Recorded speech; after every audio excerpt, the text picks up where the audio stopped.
Welcome to Instruction Discussion, our weekly look at the latest topics and trends in education affecting schools here on Long Island and schools around the world.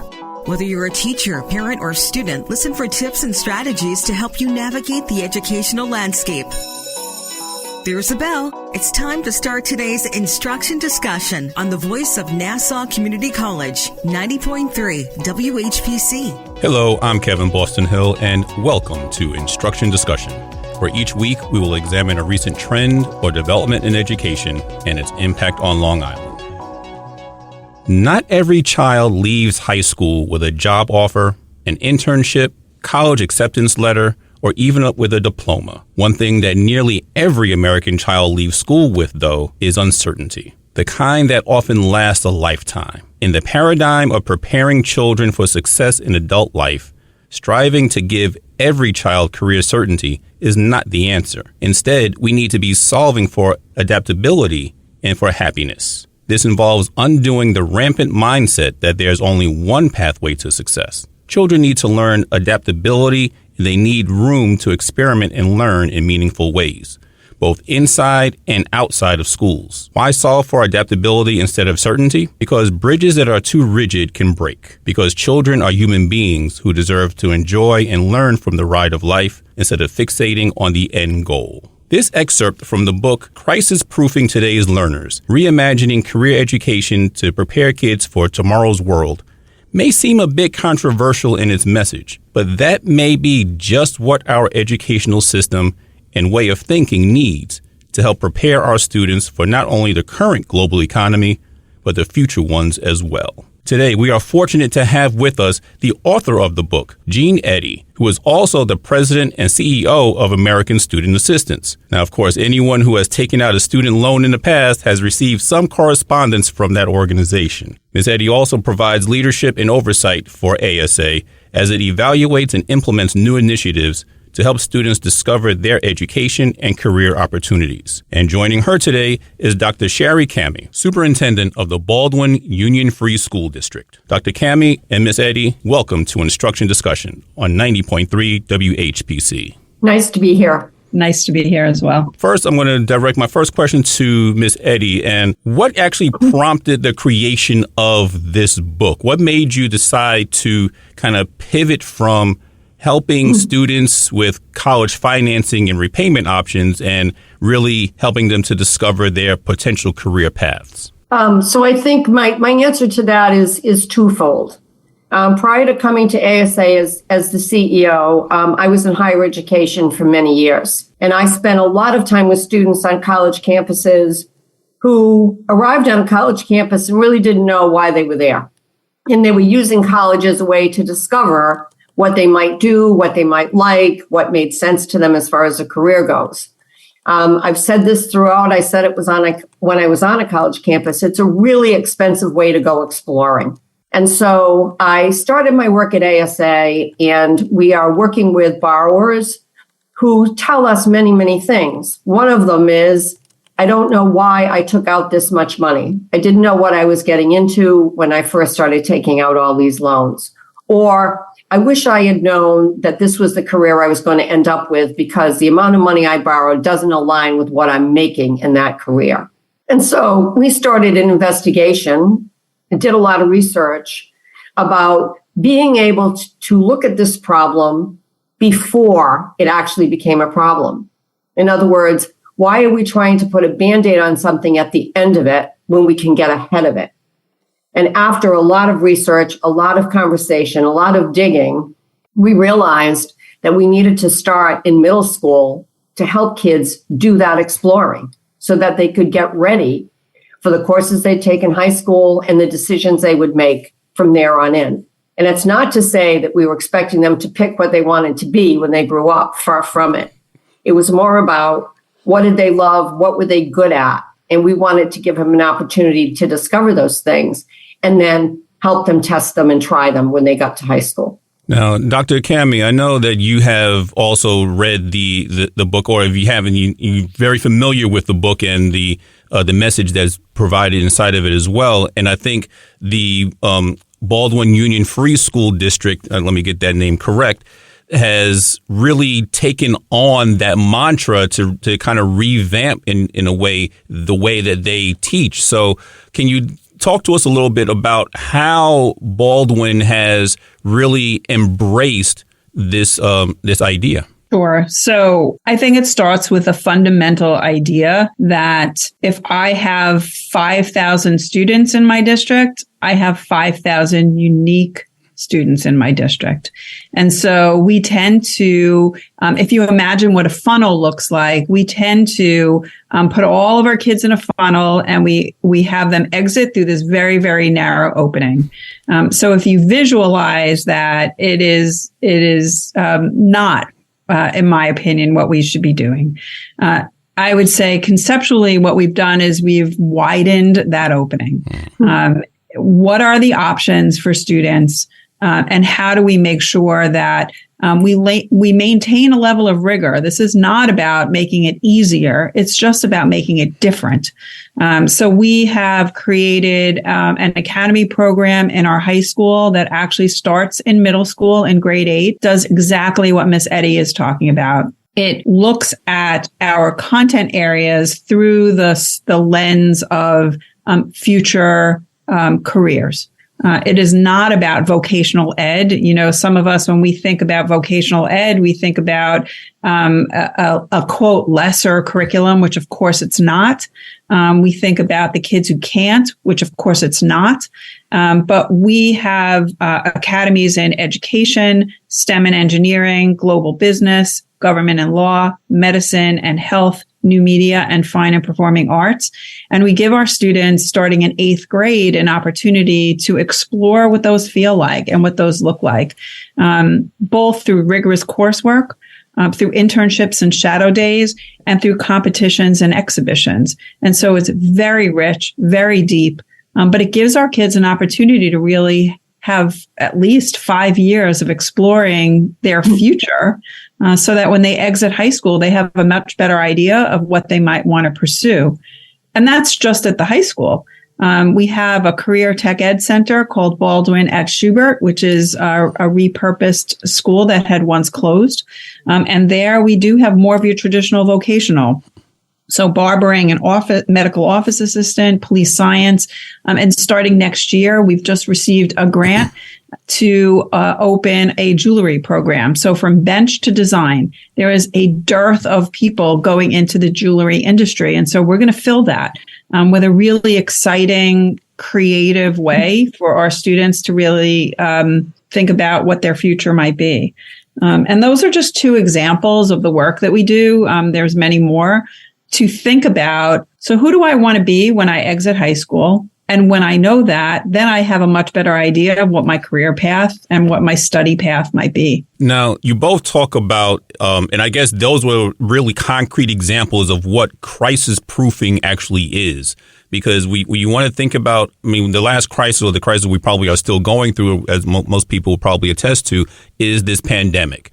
And we know the effects of it, we probably won't see all of the long-lasting effects for a few years to come. But when you start talking about vocation, and again, vocational training obviously is not just about it's not about lesser, it's not about the lesser people or anything like that. Because you think about any mechanic, there's a lot of computer knowledge that has to go into operating on these cars today. Or anything, especially with all the electric vehicles and so forth. So what were you thinking about? And this is for both of you. We can start with Ms. Eddy. What were you thinking about when you coined the term crisis proofing, and what does that actually entail? And then Dr. Camhi, I would like you to kind of expand on that and how Baldwin has exemplified that terminology as well. So crisis proofing has got everything to do with more information. You know, so many of our kids exit high school without the information that they need to make really informed choices. And so crisis proofing has everything to do with information and with options, with letting young people see that there are multiple ways to end up with a successful life. And I think that oftentimes we put people into a box, into one category. Most of us are going to have many careers in our life, or we're going to have more than one career at the same time. That is something that we should be equipping our young people with. And the only way we can do that is through exposure, information, and giving kids options. So I echo that. And I would say at the K-12 level, crisis proofing looks like flexibility. So I think all too often we are very rigid in how we have our kids go through school. I would say that in Baldwin, we have really demonstrated incredible flexibility with our teaching staff and with our student population. So we like to talk about being future focused. We like to do backward planning. So when I looked at my kindergartners from this year, when I looked at my kindergartners from last year, kindergartners from last year are the graduates of 2035. And that sounds like it's a really long way away. It's not quite that as long as we think that it is. And so we have an initiative in Baldwin called Baldwin 2035. And it says, in 2035, what do we expect our school system to look like? What do we expect our students to be doing? And what that does is it allows us to backward plan. It allows us to act now for what we believe 2035 will look like. And that is all about flexibility. It is all about crisis proofing. What are the opportunities that we can put in front of our students now that prepare them for their future, a future that I think we would all agree we couldn't possibly predict. But I think we do know those skills, right? We know critical thinking, problem solving, communication. The one that I am really have my heart set on everybody adopting is media literacy. We've adopted media literacy grades 6 through 12. And I think we have watched the need for that over time. And that also demonstrates that flexibility. You know, we may not know what we need to do next year. And so we need to have a capacity to be flexible next year when we've identified that. Now, I want to ask you, and Dr. Camhi, I'm going to throw this question back towards you, but not to leave or to go back to the idea of the vocational training and whether it's a traditional model or the current model that we have, what you're using currently. Do you know, or do you have any numbers any data that would say how students are performing academically?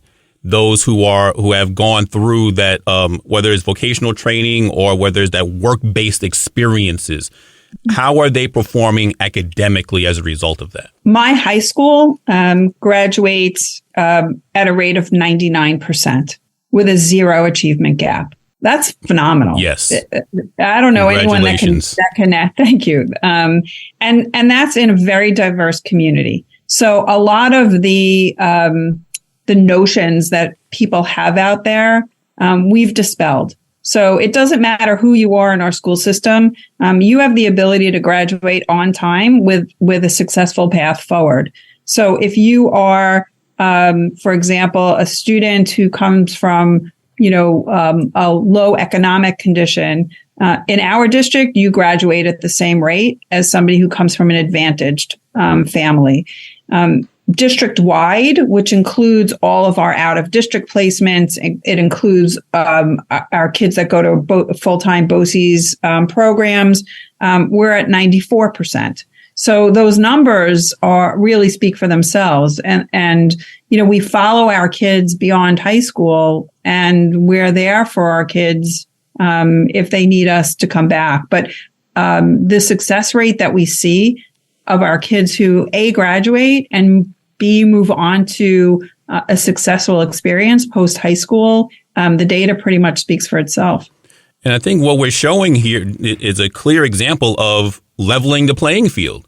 Because as we know, students are coming from all different backgrounds and different experiences, but the one common place is inside that school, inside that classroom. So they may come from a lot of different areas, but they all leave pretty much at the same level as far as graduation rates and achievement rates and so forth. So I think we may have found the answer to that problem of how do we level the playing field for all the students who happen to come into our schools. Ms. Eddy, what do you think about that? I'm a big fan. I was talking about Shari earlier today, and I would have to say if we could pick up her school district and plop it into a number of places in America, we would be so much better off. But I just need to say that, she and everyone within her district have really put something together that could be a great model, but that is not evident all across this country. And so we need to do a better job in calling on people, whether it's school administration, it's employers, it's policymakers, it's funders, it's nonprofits like us at American Student Assistance to really come together to be able to work on these issues. If I can just build on that, yes. We ran a summit here last year, last March, and we included leaders across the country in K-12 policy, industry, higher ed, and philanthropy. And we asked the question, so what is the future of learning? It was a 3-day summit. It was rich. It was deep. And as a K-12 person, we have really identified industry as our partner because we're the beginning and industry is the end, right? That's where you start your career. That is your career. And we really need policy and higher ed in particular to get on board to fill the middle, right? How do you create policies that are supportive of the work that we, for example, are doing? And how do you create opportunities for future teachers where they are prepared to walk into a system like ours? You are listening to Instruction Discussion on the voice of Nassau Community College, 90.3 WHPC.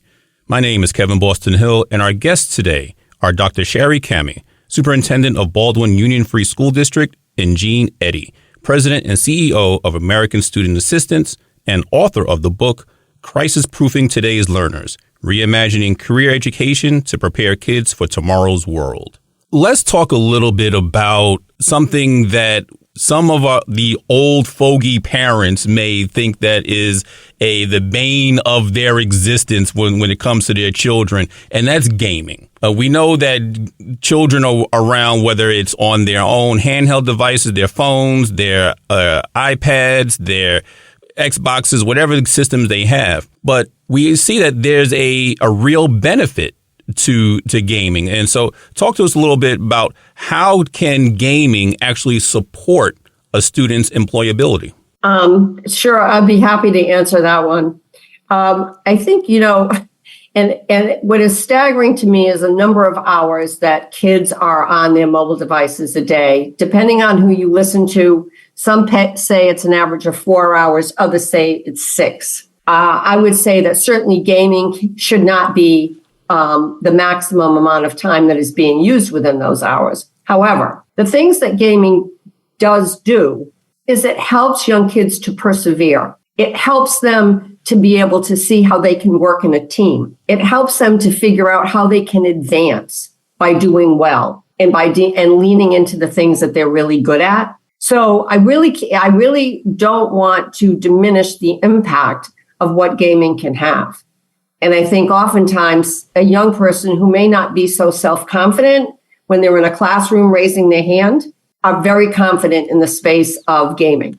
Dr. Camhi? I think young people can learn an awful lot about themselves and particularly, I would say, about teamwork. And Dr. Camhi, have you in any of the academies that you all have developed in Baldwin, do any of them introduce gaming as part of the teaching and learning process?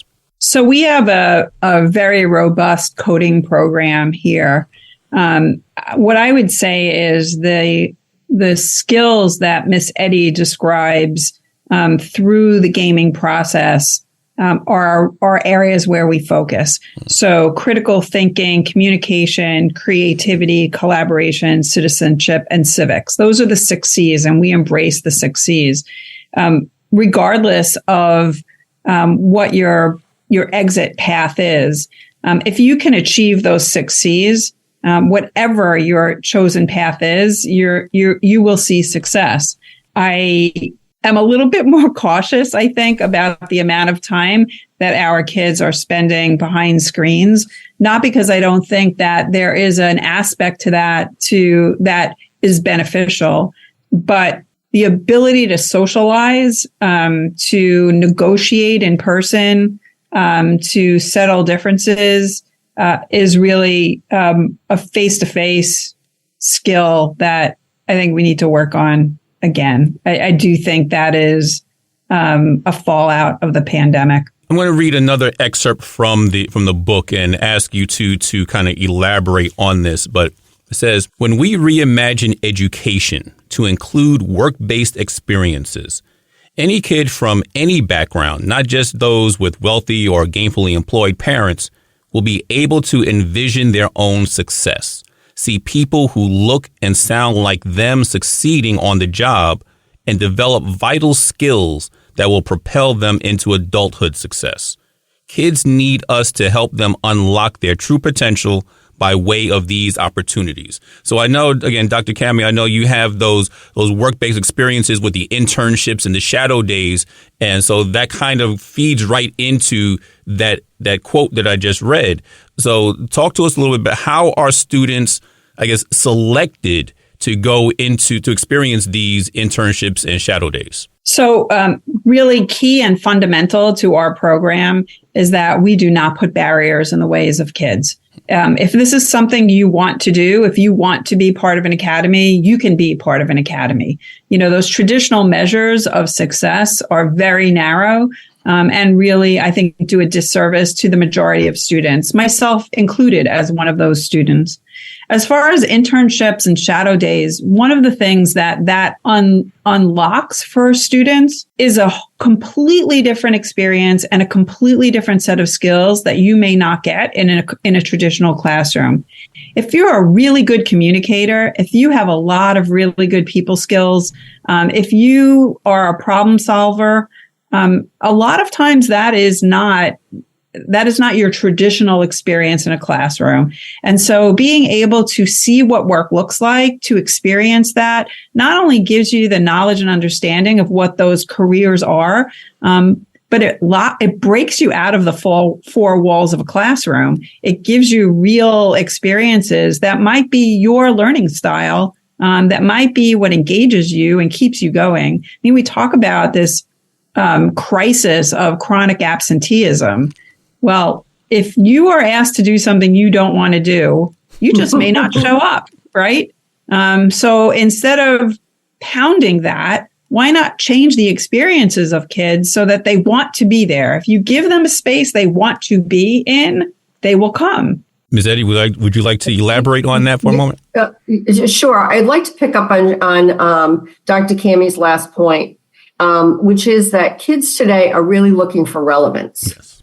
They want to be able to see what is happening in their classroom and how it's relating to real life. You know, it's like anything else. Think about when you for many of us, you take algebra or listening to my own kids and they're taking algebra and they're saying, I'm never going to use this again. Why do I have to take it? Because no one made it really relevant for why. And I remind them every time they use algebra now that this is why you had to take algebra. But to go back to the initial question, there are so many young people in this country right now, and I'm going to talk about kids in many parts of rural America and from underrepresented groups, socioeconomic challenge groups, who the only people they know, the only adults that they have any contact with are mom and dad and their teacher. So when they are aspiring to be something or looking for something to, have as a career, it is not uncommon at all for them to be looking at those folks and saying, okay, well, I could be this or that.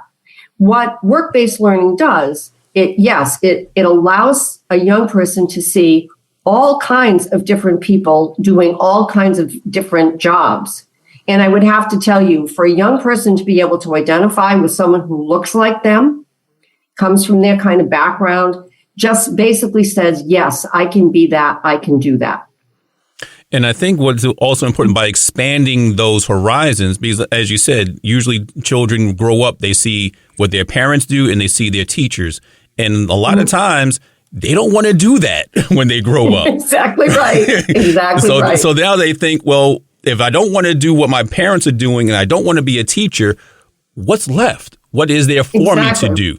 So by presenting all these different options, now they can it broadens their horizons and they really have that epiphany, that aha moment saying that, yes, I can do a lot of different things, and now I have some other things to choose from. Exactly. So, usually when I have these types of conversations, I often use the line from a popular Harold Melvin and Blue Note song. And now I know I'm dating myself here. The line goes, wake up all the teachers, time to teach a new way. Maybe then they'll listen to what you have to say. So why is it therefore so important for us to kind of change that paradigm of the way that teaching and learning used to be in the 60s, 70s, 80s, 90s? And how do we change that paradigm? One of the things, though, we talk about the pre-3 o'clock experience versus the post-3 o'clock experience. So when students leave school, they are forced to figure things out on their own. They're forced to lead their own learning. If they're on one of those gaming systems and something breaks, they're not going to their teacher to ask for help. They're figuring out how to fix it themselves. And so I think the pre-3 o'clock experience needs to adopt some of the post-3 o'clock experiences that our kids have. But, I want to be very clear that when we have this conversation, we shouldn't be blaming teachers and we shouldn't be blaming educators, because most educators have become teachers right outside of college, right? They were elementary students, middle school students, high school students, college students, and then they were teachers because they always knew that's what they wanted to be. And so we asked them to prepare kids for the world of work, but their notion of the world of work only looks like a school. And so when you ask them to do something differently, it's a far more complicated question than it initially sounds like, because what does different look like for somebody who is mostly seen the same? And so we need to give our teachers those experiences, which we did in Baldwin. We took 14 teachers at the secondary level, gave them a whole year to explore the world of work, to take courses with Harvard's Project Zero, to have internships and shadow days in industry so that they broaden their notion of what this world of work looks like. And that's where I say when higher ed needs to get on board with us and industry has to get on board with us so that our teachers have those experiences. We could definitely talk about this subject for another hour or so, yes, I'm sure. But I would certainly like to thank our guest today, Dr. Shari Camhi, the Superintendent of Baldwin Union Free School District, and Jean Eddy, President and CEO of American Student Assistance and author of the book Crisis Proofing Today's Learners, Reimagining Career Education to Prepare Kids for Tomorrow's World. Thank you, ladies. Thank you. Once again, my name is Kevin Boston Hill, and thank you all for listening to Instruction Discussion right here on the voice of Nassau Community College, 90.3 WHPC.